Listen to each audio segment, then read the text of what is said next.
Hi, hello, and welcome everyone to episode 2 of the Wasted Potential podcast. I am one of your hosts, Justin Jangles Science Lad, and I'm joined by my co-host, LSP. Say hi, LSP. Hi, LSP. How are you? Yes, that is the classic joke. Yes, truly a dad joke. Yeah, we are... Yeah, fuck it, let's just go into it, yeah. Yeah, we're here to talk about the Civil War II, the Electric Boogaloo. Which is also a very classic joke. It's happening. But you've put a lovely spin on it. Yeah, well, I mean, we got to find a silver lining in this shit. You want to tell them what we're talking about? Yeah, we're starting with a very relevant and recent attack on Paul Pelosi, which is a thing that happened, and I don't know why we're not still talking about it. I don't know why that's everywhere. Why that's not everywhere, rather. Well, we're going to rectify that issue and make sure it's everywhere because somebody attempted to plausibly assassinate the Speaker of the House of Representatives, the third in line for the president, and it became a punchline on the right. So I think we should talk about it because that's a pretty big deal. I thought it was like a gay lover or something. Yeah, that's the meme Paul they're going Pelosi's with. gay lover. Of course. If it must be a lover's quarrel because Nancy Pelosi is so frigid. Do you want to go with the actual facts of the case first, or do you want to talk about the conspiracy theory first? Because I have a lot of questions about. You know what? I'm just asking questions. That's what I'm here for. I'm just asking questions. Yes, one of those just asking questions noticers. But my first question that I'm just asking is, where did this notion that he was found in his underwear come from? So there's a misreported story that seems to state that the police found him in his underwear, or that he was stripped to his underwear, and that story's since been retracted. But you know how it is on the internet. When one thing gets out there, it circulates like a rumor mill, like it's a sewing circle, and Twitter is full of a bunch of teenage girls sitting in a cafeteria, so of course that becomes the new meme. Paul Pelosi was with a man in his underwear at 2 a.m., and they got into a scuffle. They were fighting over a hammer. That's the framing it was given by the, party of great integrity. So why did people continue to go with it? I had an interaction on Twitter with someone who was just asking questions, and he wasn't one of those sheeple, you know, like everyone else. He wasn't a sheeple. He was going to wait for all the facts, and he told me there might be some truth to the gay underwear story, and he's just asking questions. And I don't understand how you can say that with a straight face. I don't understand how there's literally nothing. Misreported, I don't even think it was misreported. I think it was made up wholesale because I haven't been able to find any sort of evidence that even corroborates a misreporting of the facts. I haven't been able to find anything about that, but people just fucking went with it. Well, you need the first... And they'll say it's a meme. That's because you need the first instance of misreporting to happen, and then the right wing has this amazing media machine that is a cacophonous echo chamber where everybody cites everybody else who is also like them and half journalists. None of them have any sort of journalistic integrity, and none of them would bother updating their stories. They're going to go with the old story, which is that Paul Pelosi was struggling with a man in his underwear over a hammer. Now, one person picks that up, and it feeds this media machine that generates conspiracy after conspiracy after conspiracy, because the right live in this parallel media universe where they digest fake news 24/7 because it just feeds and validates their worldviews. In this case, it is that Paul Pelosi was attacked by an illegal immigrant, hippie, Black Lives Matter, gay-loving, gay person who was a male prostitute or something to that effect. I don't know. I fail to make heads or tails of it. Well, there are some things, very few things about that. As, you know, the grain of truth in all conspiracy theories, he is technically an illegal immigrant. He also was technically a leftist. He was a crazy person. Yeah, was. He was a crazy person. Was he ever a leftist? He was a nudist activist for some reason. That was weird to find out. But my understanding is he's got a reputation amongst the San Francisco area as a crazy politically active person. Just one of those guys that everybody hears about. But he's not anymore, and that's plain and simple. If nothing, if his target doesn't reveal that, the fact that he tried to assassinate or I guess I shouldn't say assassinate, just kneecap the third in line to the presidency, what should is the reason. And the reason he gave police was that he believed Nancy Pelosi was a leader of a pack of lies of the Democratic Party. Journalists dug into his old posts to look into him, and amongst the things they find, just a mishmash of crazy right-wing politics. He's a fan of Jordan Peterson.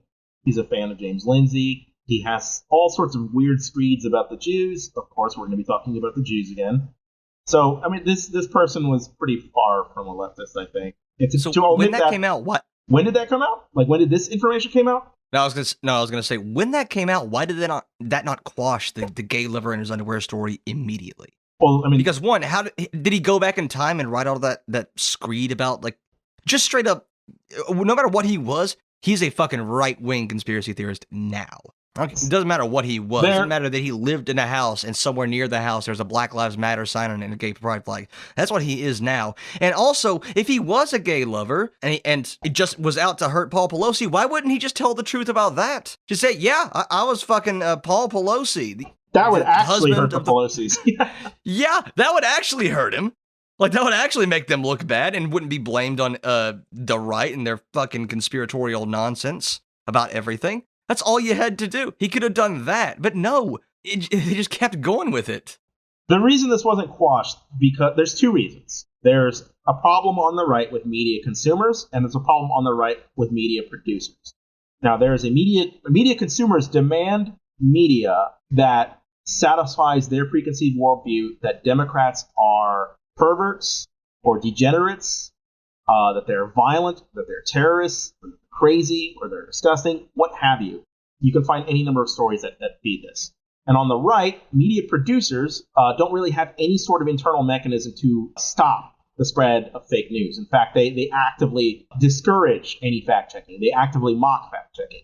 And you don't get that in a more traditional media environment because CNN, MSNBC, NBC, CBS, all of these news outlets, Washington Post, New York Times, these motherfuckers compete against each other for an audience. The right-wing media collaborates with each other for their audience. So there's no real checks and balances on the right like there is for the left, which means that it can just devolve into this echo chamber of conspiracy theories. The best part about a conspiracy theory is that it's a good conspiracy theory just questions the narrative, tries to point out inconsistencies in the narrative. You never have to, you can posit something as just, maybe this happened instead, and you never have to prove it. If that gets knocked down, and if somehow you're able to prove a negative, you're able to prove that this didn't happen, which is always difficult. Well, that wasn't the main point. The point was to put that up as a plausible alternative explanation instead of the mainstream narrative. There's a part, I guess we're going to switch over to what actually happened, but there's a part in the account of what actually happened that I thought was weird. Like in the, which one did you send me? There's a part of that I thought was pretty strange. No, it wasn't the Washington Post. Was it the New York Times? Was it the headline that Republicans continue to spread baseless claims about Pelosi attack? How hard is this to find? Oh, here it is. It was the LA Times. It's something I looked up. So this is, all right, this is the LA Times. This came out yesterday. Yeah. And in the LA Times report, they say the officers who had their body cameras on opened the home's door and saw Pelosi wearing a long sleeve shirt and DePape in shorts, running shoes, and a sweatshirt standing in the foyer. To me, that's weird that you would describe what they were wearing at the time, because that, you know, in a vacuum, that really doesn't make sense. Why are they describing what he was wearing? But they had to do that because of the false reports coming out that they found him in his underwear. And so now we have the fucking 1-2 punch for the conspiracy theorists. They get to create this baseless accusation that never fucking happened. There's no proof of it. And now, since we have a mainstream outlets correcting that, putting something into their story to help, you know, correct this false narrative, now that looks even suspicious. Like, oh, now they say he was in shorts and a running shirt. That's weird. Why would they include that? I bet they're trying to cover up something. Everything's a cover up. That central point is probably the most frustrating part about the scarce media environment that is on the right, is that actual media has to spend so much time dealing with just fake bullshit. And this is purely a byproduct of the right's inability to police themselves. Now, and if we didn't have this conspiracy-laden environment, we could focus on issues that actually need to be focused on. We could talk about issues that actually need to be talked about. But we have to devote airtime, text, ink, what have you, to disproving something that shouldn't need to be disproven in the first place. I struggle to comprehend the critical thinking faculties of people who sincerely believe that this was a male prostitute who bludgeoned his lover with a hammer in the head while Nancy Pelosi was, like, what is he, 83 years old? Like, does his dick work anymore? I don't know. I don't know. He's literally twice the age of the assailants. So I'm not saying there aren't couples out there who are 42 and 83 or whatever, but I'm not even going to focus on that of it. We're playing into their game. We indeed are. So let's talk about their game instead. Do it in a more meta sense. Republicans campaign on this. Trump Jr., Kerry Lake, Marjorie Taylor Greene all use this attack as an instrument to mock or belittle Democrats, specifically by saying, well, look at the crime environment that Democrats have created. While when it's not being used as a vehicle to criticize Democrats, it's used as a vehicle to mock Democrats or even mock victims of crime. So there's there's several victims in this. There's the gay community, which once again is just being framed as these tenacious perverts that are breaking into homes and trying to assassinate public officials. Then there's Paul Pelosi himself, who was hit in the head with a fucking hammer. And at no point in any of this is what I noticed. No point in any of this is there any sort of an internal self-reflection, right? There is no reflection on the part of Republicans that maybe the rhetoric they promote, the conspiracy theories they promote, might have something to do with it. They try to stay away from this. So it's either that Democrats are at fault because the crime is so high, or Paul Pelosi is at fault for being gay. You know what you could do if they were trying to blame Democratic policies on the increase in crime? Say, hey, you know what he didn't have? You know what DePape did not have? What? A gun. Yeah. Wouldn't it be worse if he had a gun? Yeah, no, I said he had to have a hammer. Would. I'm sorry, I doubt it would have been too difficult for him to acquire a firearm in the first place. He went there with a political motivation, specifically to kneecap Nancy Pelosi. So his plan was to tie her up, essentially just tie her up and ask her questions. And if she didn't tell him the truth, he was just going to kneecap her so that she'd have to be wheeled into Congress. And that was supposed to represent a warning to all Democrats that, like, hey, if you lie, these are the consequences of your lies. And of course, he was expecting her to lie because a lie is anything that pretty much. And what are those? Yeah, specifically, what are those lies? Well, it's that the Democrats are a satanic pedophile ring that are running Washington. They're part of the deep state, which I guess Trump, and when he had all three branches of government, couldn't get rid of. Deep state is very deep, it seems. Now, the only thing that I'll say about DePape is that he does seem to be a deeply deserved individual. He is. He's a crazy person. An absolute crazy person. I think that will be a defense. That will say, like, hey, it's not our rhetoric. This is just a crazy fucking person. But not a good defense. Not a good defense because, wait, as opposed to a sane person who's going to break into a representative's house and try to kill them? These conspiracies... Or try to take them hostage? I doubt a sane person would. While it is true he is a crazy person, the conspiracy theories the right promotes are not designed to speak to sane people with critical thinking faculties. It's designed to weaponize people with severe mental illness problems to act as foot soldiers on their behalf. Republicans are good at that shit. The election is stolen. The Democrats are pedophiles. There's a satanic pedophile ring under Comet Pizza. Whatever conspiracy they have to promote, it serves an ultimate end to weaponize people with mental illness problems to go and hurt their opponents. And the evidence of that is their reaction to this attack. That, but also, do you think everyone at January 6th was mentally ill? If you can get a big enough push going, if you can get a big enough wave going, everybody can be... What's the Men in Black? I think quotes? Everybody... Like individuals are smart, but the people are stupid. I think everybody on January 6th... people are smart, crowds are stupid. People are smart, crowds are stupid? Well, crowds suffer from mass hysteria is the problem. Mm-hmm. I think the January 6th attack was a byproduct of mass hysteria from the President of the United States whipping them into a frenzy by talking about how you will never take back your country with weakness and you have to fight like hell.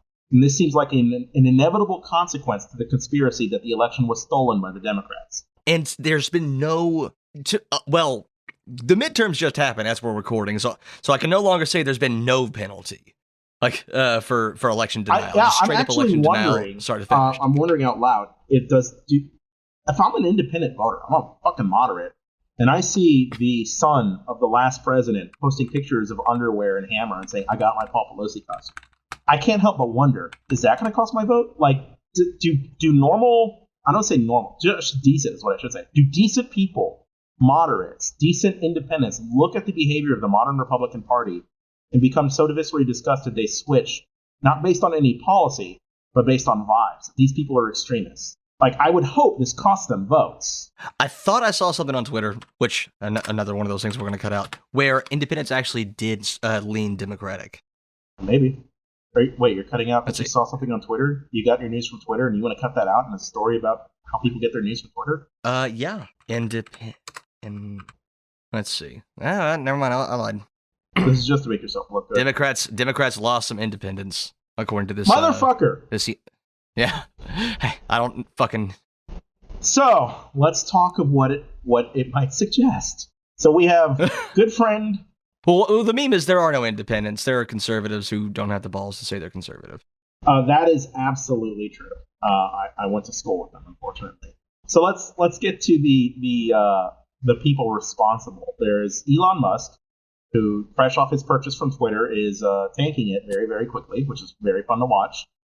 posting an article in response to Hillary Clinton to allege that the attack was from a gay lover. There's Charlie. There may be more to this than meets the eye, which I'd love is going to be like a go-to response to everything he says. They'll never just outright say a conspiracy. They'll just say, you're right, I just have some questions.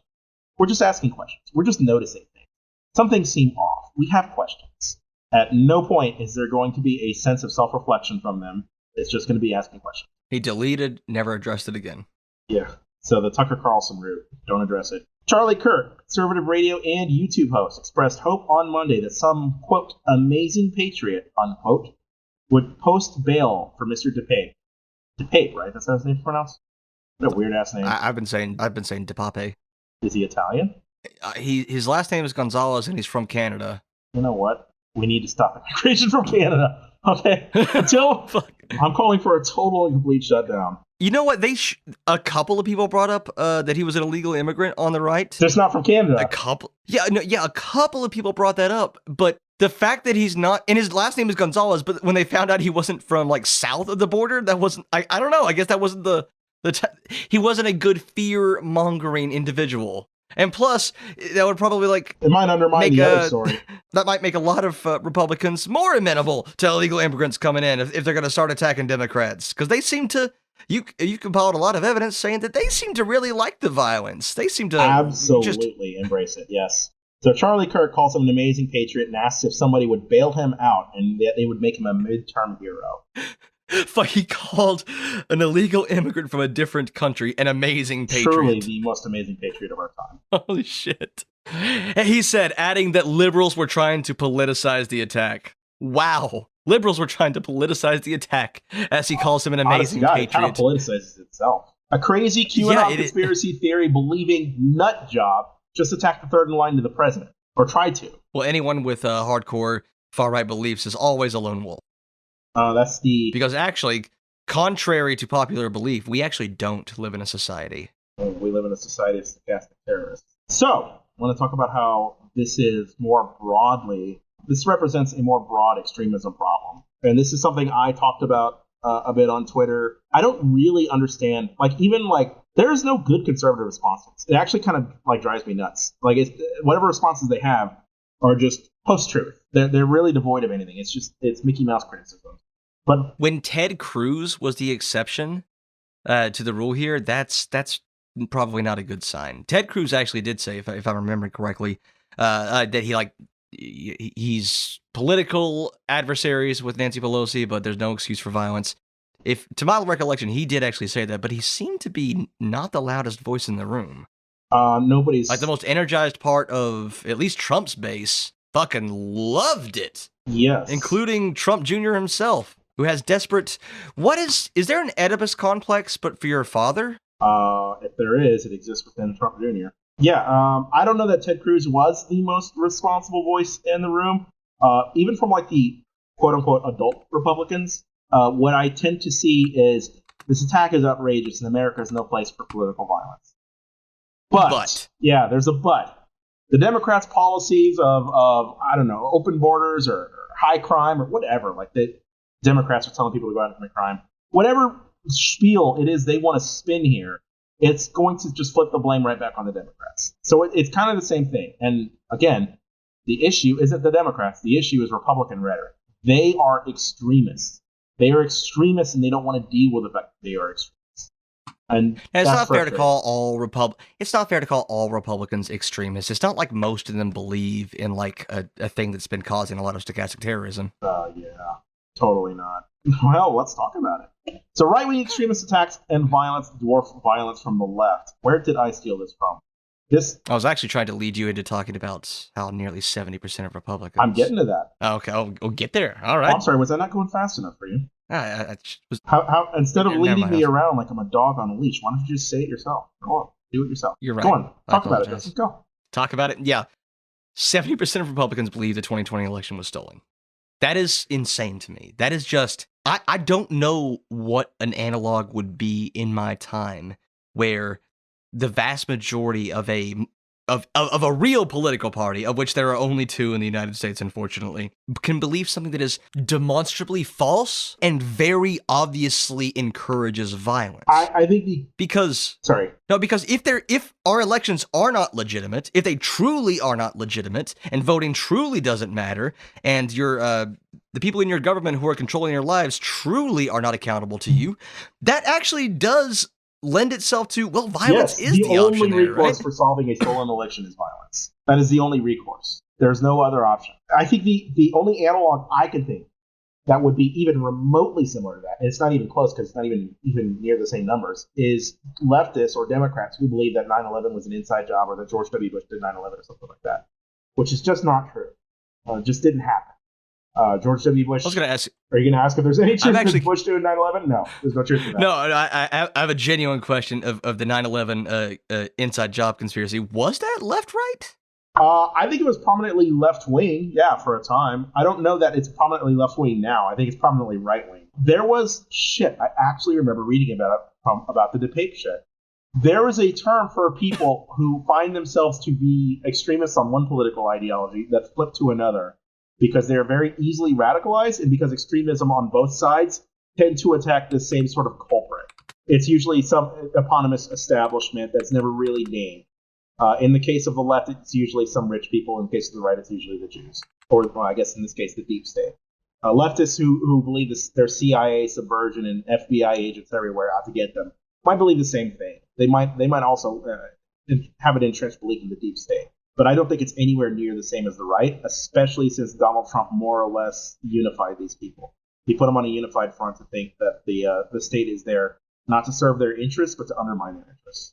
And what are their interests? Their interests are Trump's interests. Anything that is happening that you don't like, true Americans hate that. True Americans hate everything that you hate. And if there are other Americans who live next to you, they've either been tricked or they've been placed there by them. There's a very good rhetorical play. I wish the left were like half as good at rhetoric as Republicans were. They frame the lunacy of their beliefs under a very shallow veil of patriotism. True patriots believe what I believe. True patriots stand up for what I stand up. I'm sorry, true patriots stand up for election integrity.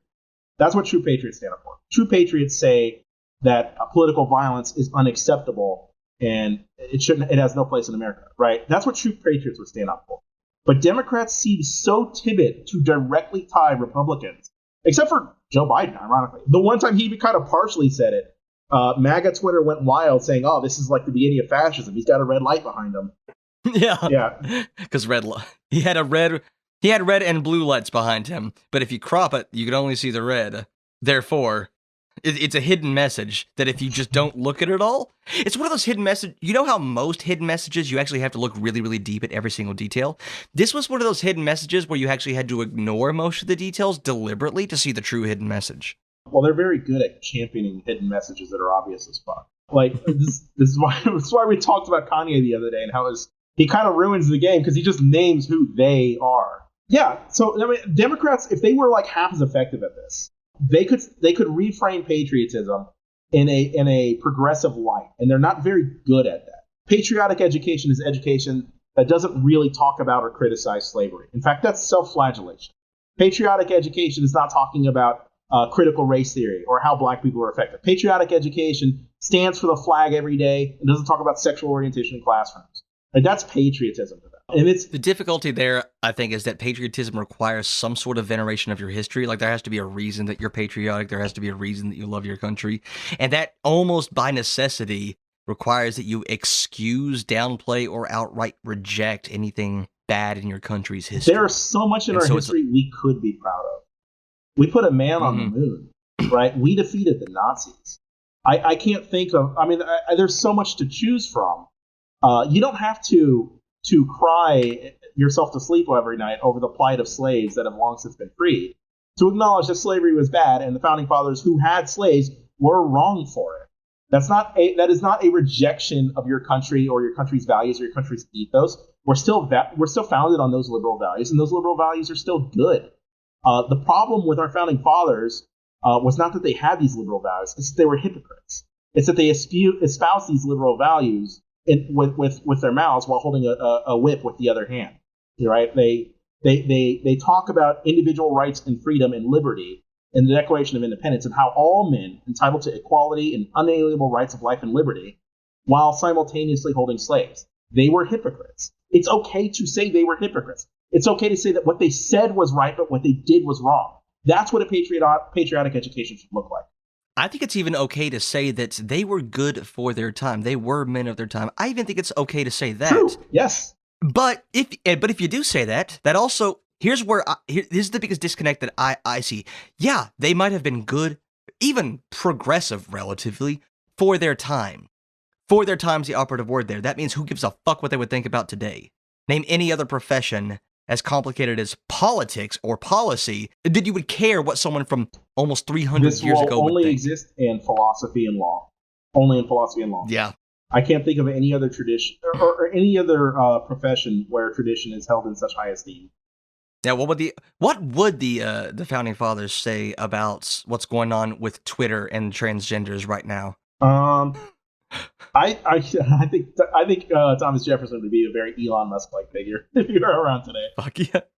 So yeah, who the fuck cares what they think? We can talk about them. That's how our country was founded. And here's you could even frame it as the founding fathers were cool in that they thought that they should not have written something that's existed unchanged in perpetuity. That's kind of cool. It is kind of cool to acknowledge that what you say now shouldn't be true in 30 years because linear time and progress exists. And it's, progress is good, right? We always want to get better. There are always things that can improve in society. To add on to that, our founding fathers were champions of progress. Yeah, and we can acknowledge all those things. And part of acknowledging the progress is seeing that, yeah, they were real wrong. Super hypocrite. Even for the time, they should have acknowledged some sort of hypocrisy. There were people acknowledging that hypocrisy at that time. Slavery was very much up for debate. Again, this isn't really a history podcast, but there was a change in mentality regarding slavery as a necessary evil within the South to a good thing as time went on. I don't know. I struggle with conservatives. I don't understand it. They really hate the idea that America was founded on slavery. The Constitution explicitly tells you that you must return slaves to their owners. There's a fugitive slave clause. Slaves are counted as 3/5 of a person for the purposes of representation, despite not being represented at all. Right? The Constitution doesn't allow for the ban of the importation of slaves until like 1808. The Constitution doesn't allow itself to be amended to change that provision. And the Electoral College was established to give slave states a greater say in who could be president. The Constitution was very much a pro-slavery document. I think this is what worries me about framing, like, oh, look at all the good stuff. Look at all the Americans who fought against slavery, who fought for the right to women, the right for women to vote. I think that's where the hesitation I have is because a lot of people who are favoring the patriotic education, who want to downplay, like, yeah, we had slaves, but we got rid of it. And the true American spirit was to get rid of it, and the other people weren't actually Americans. Like, I don't like that. Because it kind of implies that we've always been wonderful, and then just through magic, the true spirit of America, this intangible thing that still somehow exists and is omnipresent and omniscient, has guided her towards the land of glory that we see today.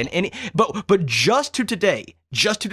All right? In fact, not even just to today, just to about 30 years ago, back when Reagan was in charge. That's where we really hit. That's the true America. And any more changes, well, now those are un-American, because that's the true America is 1984 America. I didn't actually intentionally say 1984 for some sort of literary reference, but it's what was in my heart. True America's cut. He gave amnesty to 3 million immigrants. So now true America is Trumpist America, which is a very nationalist and violent form of America.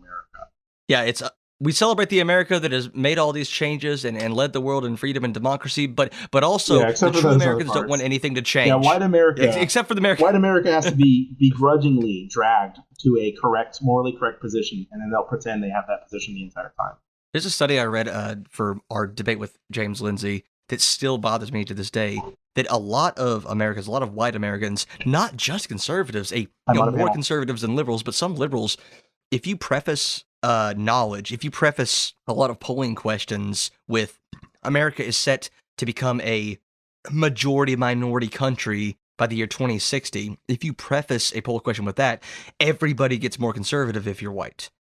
That worries me a lot, because if racism truly was done, why would that matter? Well, seems pretty obvious. There are more non-white people done. than. Yeah, because obviously, if that's the only factor, that is the only thing that they introduce in those studies, that hey, white people are going to be a minority in 2060. Oh, now all of a sudden, for some reason, that one racial question. I'm not racist, but this one racial question has changed my opinion. Now I actually don't want a whole lot of brown people coming in here. True progress is becoming so multicultural. Even Kanye values white lives. Even Kanye values white lives. That's fucking. All right. With respect to crazy paranoid shut-ins, the Republican Party has a violence problem. 2015, right-wing extremists have been involved in 267 plots or attacks with 91 fatalities. This from the Washington Post. That's 80% of political terrorism is a byproduct of right-wing extremism. At the same time, attacks and plots ascribed to far-left views account for 66 incidents, leading to 19 deaths. These numbers are not even close, and that's recent history. And that's one citation. What do you think about sites who separates Islamic extremism from right-wing extremism? Do you think that's a valuable separation? I think that's a valuable separation, because what motivates an Islamic extremist might be different than what motivates a white nationalist. But Islamic extremism is right-wing extremism. Unless you're like an Islamic, it's a subcategory of. Unless you're an Islamic, like, if you're gonna have left and right. If you're going to have left and right, you can break them into subcategories. As categories. Yeah, you can break them into subcategories. Yeah, you got to break them into subcategories. Eco-terrorism could be on the left, as well as communist terrorism on the left. We can lump all this in. The one guy who shot Steve Scalise, the Bernie Sanders supporters. Steve Scalise, yeah. The one guy who shot him, left-wing terrorist. Yeah. And he is a left-wing terrorist. Call it what it is. I had a banger tweet for when that happened. I wanted to tweet out a picture of my baseball uniform with blood all over it and said, I got my Halloween costume. Fuck! Missed opportunities. Oh no, you're doing the thing that the Republicans are doing. Your Halloween costume is making fun of an attack on a sitting member of Congress. Yeah, well, they'll live. That means you could be just as cool and edgy as all of them. So more than a quarter of right-wing terrorist attacks, just under half those deaths in those incidents, are caused by people who showed support for white supremacy or claim to belong to groups espousing that ideology. So if racism is dead, it's doing a good job at staying zombified. Yeah, but they're all lone wolves. There's this entire, someone call it a pack of lone wolves out there. Very fine people, I assume. Representatives Marjorie Taylor Greene, Paul Gosar, I'm going down the script here. They attended the America First conference with Nick Fuentes. Senior Republican leadership doesn't utter a peep. Meanwhile, didn't Marjorie Taylor Greene say that? Yeah, they're a little extreme, but we have to listen to them. These young men are disaffected by our political system. They're just asking questions. Just asking questions. We have to listen to them. I want to know what comes after that, though. I always want to know. Yeah, all right, we have to listen to these listen people. And respond. That's the problem. Listen and respond. I could get on board with, let's listen to what Nick Fuentes has to say. All right, I've listened. Now what? He's horrible. Now what? Profit, I guess. And enjoy the political support, because only the right sees the white supremacy as a tangible political alliance. They have a white supremacy problem too. Is there any meaningful push against it? Not really. There's active courting of it. There's active flirtation with it. The most watched news program in America is Tucker Carlson tonight. Am I mistaken? I think so. I think it is. Yeah, let's. He did a screed. So Tucker Carlson's done more than one story about demographic replacement, and he's talking about the demographic replacement of white people, of course. And it's always being facilitated by they. They are replacing white people. Do you think that's why the right picked up the term woke so eagerly? Because woke was it was like an attachment of ideology to they? Woke has existed in so many different forms. In the 70s and 80s, it was Bleeding Heart. In the 90s, it was Pansy. In the 2000s and 2010s, it was Social Justice Warrior. Woke is just a new brand of the same idea, which is that we should progress society for minorities and disaffected people. Woke is just another term for having empathy and sympathy for people and a desire to change. I think that's what it used to mean, but now I only see it as a pejorative. Either as a pejorative, there's a pejorative then too. There's always a pejorative on the right. Or as a pejorative, but also as like a reaction to the pejorative. You're calling yourself woke ironically because they're trying to use it as a bad thing. It's almost like trying to reclaim a slur. But well, they my did theory on reclaim it. It this, was originally a very black term, like a black power term. You would call yourself woke if your eyes were open to the way society is structured for that's white why America. they hate it. Well, they've appropriated That's it. why they hate so it. they've done what they do with all of black culture. They've taken it and they've made it worse. It's great for conspiracy types because woke can mean anything, and if you see something reasonable, attaching it to a conspiracy theory, like it's part of the woke agenda, can, even if you see something that might be considered reasonable and that you'd be a fucking crazy person for getting upset over. Well, no. What you have to understand is this one thing that seems reasonable is actually connected to what they want to do, which is replace whites, transgender all of your kids, and outlaw meat. Look at the proof. Woke is when the cartoon robot buys tampons. Jesus. Woke is when the cartoon mermaid is black. That is very woke. Super woke. It is unrealistic. Real mermaids aren't black. All right. Studies show that right-wing terrorism is nearly double that of left-wing terrorism over an 80-year period. So researchers looked at political extremism in the United States from 1948 to 2018. No difference was found between Islamist extremism and right-wing extremism. So, do we lump these in the same? You could. They are both right-wing, but whatever. We don't care. But the probability of a violent act of extremism in the United States being committed by left-wing extremists was found to be pretty much half that of the right. Half that of the right and half that of Islamic extremists. So, I, LSP, calling for a total and complete shutdown of the American right until we can figure out what the hell is going on. Classic. Just ban things you don't like. Yeah. I can't believe we didn't think of this. Fuck, dude. If we just made being a Republican illegal, that would increase freedom so much. Wait. All right, we did just have an election. I put in this small bit because it seemed relevant to include. I think we don't know the results in Arizona, but it looks like if Kari Lake loses, she might be contested again. 1 in 6 election workers have received violent threats since the 2020 election. 2 in 3 election workers cite election disinformation, Twitter, as driving those extremist threats. And now we have a Republican machine that has, I assume you've seen, been working overtime to imply that the elections of Arizona and Nevada are being rigged in real time in front of them. Wait, you gotta refresh my memory. What state filed a behalf accusing other states of election impropriety? Was it Texas? Yeah, or Texas Arizona? sued over something Texas sued about Pennsylvania, I think, during the 2020 election, and the courts just tossed it because, you don't have standing. Yeah, why would they even think that they could get away with that? You cannot. You have no. Yeah, you don't have standing to accuse another state of election impropriety, especially with there is no strategy for Republicans. Just throw shit at the wall and see what sticks. But I think that. Well, no, the strategy is if you lose, they're trying to cover it up. That's it. Sow the doubt, and then when you lose and are found to have been full of shit, that's actually further proof that they're trying to suppress you. Of course. It's almost brilliant. All right. Do you want to talk about Donald Trump? Remember how we talked about how it always comes back to Trump? I guess, sure. Why don't you write? Oh God, I'm getting sick. Oh, the Trump. What the fuck was that? Oh God. Well, there's a little bit of. I don't know if this. You can tell me if this is good news or not. The Trump train seems to be slowing down. It seems that there's some even more Trump back now. The Trump backlash. Let's be honest. Even you're a Joe Biden fan, but I think it's pretty fair to say that most of the votes, or at least a good majority of the votes in the 2020 election, weren't for Biden as much as they were against Trump. Is that fair to say? That is fair to say. I actually just remarked last night on another show that I feel this same election was very much a rejection of Trumpism, because Trumpism was on the ballot. I don't know how many people were, half at least, people who were on the ballot were legit election deniers who think the 2020 election was stolen. Whether or not you won your primary was dependent on whether or not Trump endorsed you.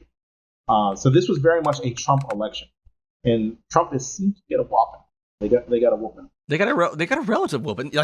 Again, these are just half remembered things I saw on Twitter, but yeah, it seems like the Democrats lost way less seats than most than most parties do in a midterm election. Like, it's really, really normal for whoever is the president, like, their party's going to lose a lot of seats in both the House and the Senate. Especially if inflation is this high, especially if the economy is this bad and there are these many different issues.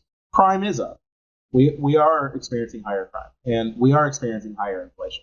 And while these might not lay at the feet of Democrats, like, it's not, Democrats aren't telling people that. Democrats are not raising the prices of everything. Like, this is silly.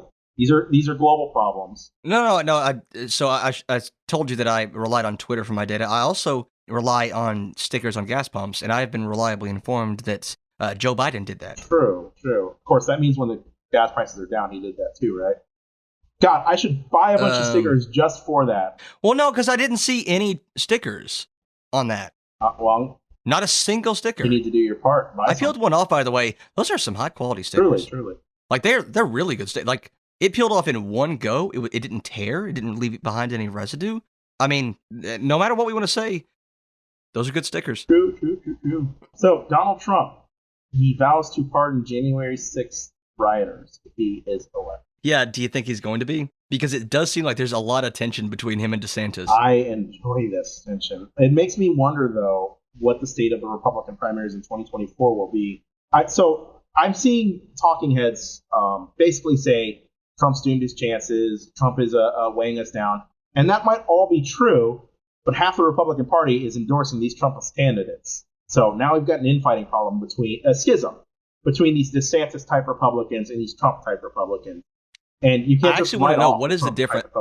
Yeah, other than their favorite big boy authoritarian there is no difference. Person. They are both. Yeah. They are both authoritarian. DeSantis, I think, appeals a lot more to like the far right Christian extremists. Like, so like, that "Don't Say Gay" bill is really popular among them. Like the fact that he, we talked about it last week, the fact that he outlawed gender affirmative care for minors, they fucking love that. I assure you that if Trump had the power... That's why Mike Harlow likes DeSantis better. I mean, Trump banned trans people from the military. If Trump had the ability to pass a "Don't Say Gay" type bill, he would. The evangelical right don't really care about... Well, it doesn't matter that Trump's not an evangelical. He's not. He just needs to put on a face. What matters to them is that he's hurting the right people. And that's why they like DeSantis so much, is because he can hurt the right people. And Trump is out of power now, so he can't really hurt anybody except by infinitely tweeting. Or truthing. Or endorsing people in the Republican primary. Yeah, he doesn't tweet, remember, he truths.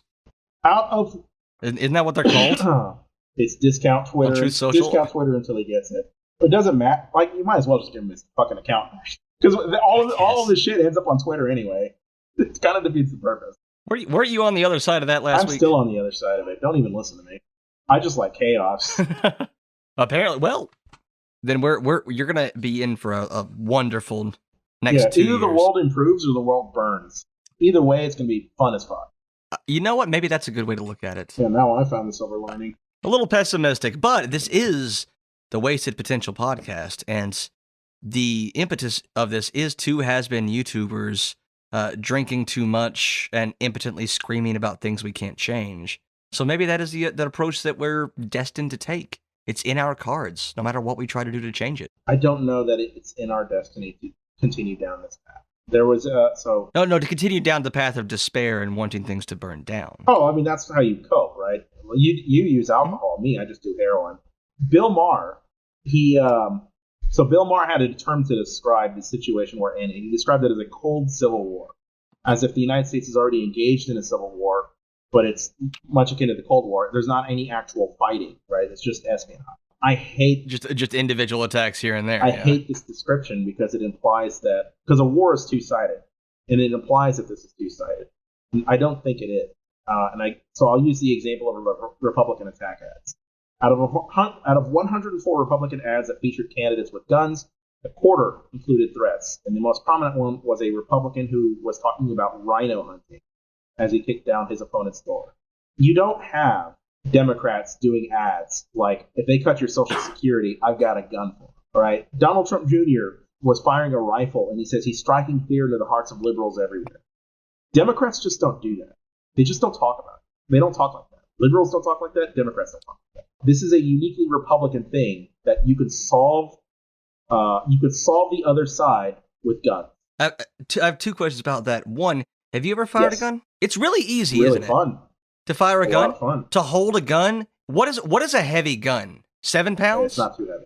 Yeah, guns are easy to hold, very easy to fire. You just squeeze your hand a little bit. If you have experience jacking off, you can do I've got a lot it. of experience doing that. You don't even, and most of the time they don't even like hit anything impressive. No. Like what they're doing is not easy. It is just literally virtue signaling that they're the big strong people and they'll fight and they're violent and they're big and strong.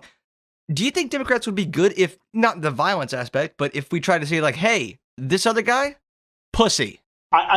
Dude's a pussy. Wish, I'm a Democrat. Yeah, I wish. Well, part of me wishes Democrats would do that. Would emasculate Republicans. Look at how insecure these man children are. Look at how insecure and crazy and scared they are that they think they need Second Amendment solutions when they lose an election.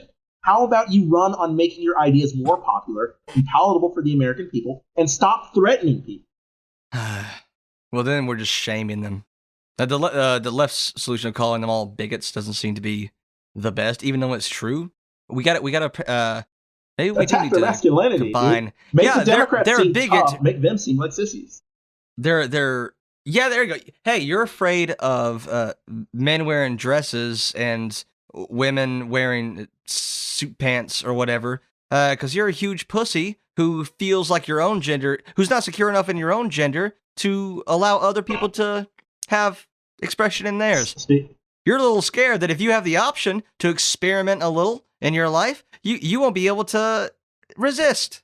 I don't know. Maybe that's something you should look into. Georgia Governor Brian Kemp, who was reelected, he cut an ad showing him pointing a shotgun at this teenage kid who wanted to date his daughter. And I guess it was supposed to be like a cheeky, good humor, don't do anything with my daughter because I'll shoot you if you do thing. But again, How is that related to his campaign? Yes.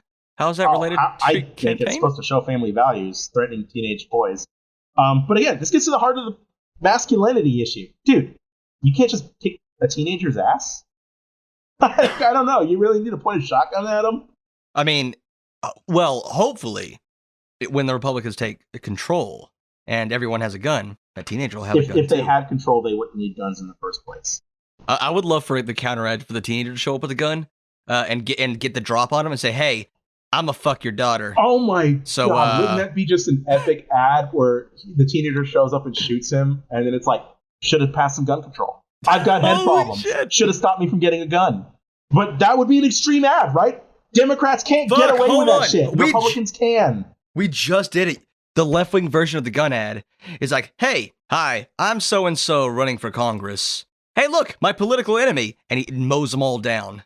Like, I purchased this gun legally without a background check, and thanks to all these now dead people, You can too. thanks to all these now dead people not allowing any sort of like red flag law or magazine limits, I was able to do so very easily. So please endorse and you say like the opponents of the people he just shot. Please endorse them so I can fulfill my dream. That actually might be a good idea for an Yeah, but ad. Democrats won't actually do it because Democrats are fucking awful. Good people. Because Democrats don't try to court violent people to be their political allies, and Republicans do. They want people who fantasize and fetishize the idea of an armed America shooting people who misbehave. And that's what makes them scary. And that's what makes the conspiracy theories they promote scary. They can radicalize people into acting in dangerous ways that get people killed. And they celebrate and mock when attacks happen. These people shouldn't be allowed to have guns. These people shouldn't be allowed in politics. And it really speaks to a problem with Republican Party voters, I think, that this is something they endorse time and time again. People who call themselves decent people vote Republican. And I don't think you can be a decent person and support a party that does shit like that. Okay. True. I'm dropping some truth bombs. Dropping some truth bombs? Yeah, over Nagasaki That here. sounds violent. I say that sounds violent to me. Yeah. We're going to Columbine the Republicans with truth. Oh, man. Is that going to be the title of the episode? That's No, a terrible no, it title. will not. Let's do it. Let's fucking do it. All right. Well, if that ends up being the title, if you look below you and that's the title, LSP is in charge of the title. I apologize ahead of time if you're offended. No, I don't give a fuck. Don't watch the video if you're offended. Okay. Yeah, True, snowflakes. true. What am I supposed to care about your safety and well-being like some sort of responsible adult? This is politics. We go for the gut, dude. Indeed, we do. Well, Does that sound good for you? You feel like you got everything off Yeah, your do you chest? feel hammered yet? No pun No, intended. actually. Wait, what was the pun? We're talking about the fucking hammer attack. The joke doesn't work if I have to explain it, no! Justin. That was so long ago. That's a callback. That was so much of a callback that I forgot about You it. were too drunk to remember. That was a good. it. Okay. Sure. There we go. Justin, you're drunk. It's time to wrap it up. It's time to go home. I guess it You need is. to All sober right. up. I get. Yeah, the potential of this podcast is now wasted. True. That was. Well, thank you for joining us for this episode 2 of the Wasted Potential podcast. I hope that you've had a miserable time talking about how everything is awful and Republicans want to mow everyone that you love down with guns. True. Right? That's what we were going True, for. more or less. I wasn't really paying attention. Well, yeah, we're in a post-truth world. Just convey that they're extremists and we're sane. Okay, cool. Well, try not to think about that too much, and instead get so drunk that you forget about everything you just heard, and that way you'll have a good night. So now when I tell you to have a good night, I'm giving you some detailed instructions. That's permission. Okay? With that, I say adios. Adios.